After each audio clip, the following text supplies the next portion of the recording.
พ่อแต่เปิดผ้ากังโอ้ยผ้ากังคอยอุกอังแต่น้ำมี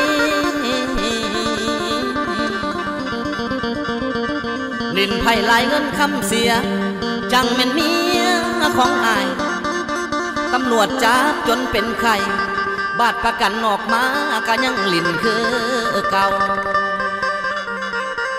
ละเฮ็ดจังใดน้อหมู่เจ้ามีคอยจังสีเศร้าเด้น้อมีเฮา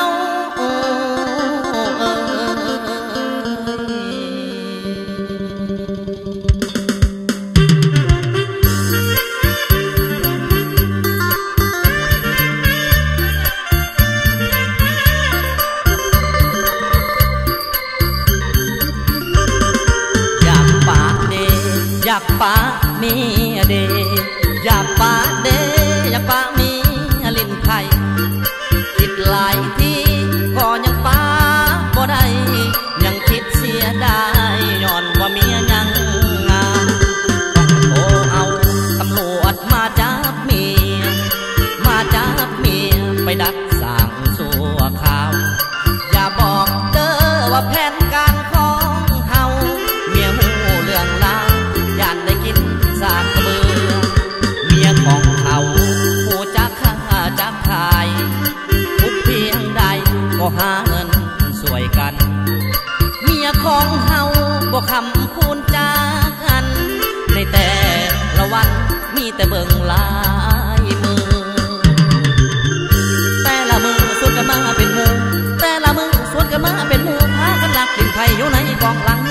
เขาเลยนะบ่เคยห่วงน้ำพัวใดแต่พัวกินเองเหนื่อยเด้ทางอายอดบ่ได้หลายที่หลายถืออดบ่ได้หลายที่หลายถือเบื่อหลายเด้เบื่อเมียลินไผ่บ่มีมือเปลี่ยนแปลงจริงได้แจ้งตำรวจใจมาจับมีแนวผิดกฎหมายก็อยู่ตำรวจมาแล้วหอดย้ำตำรวจมาแม้แต่คนถือผ้ากะแลนไว้ขนา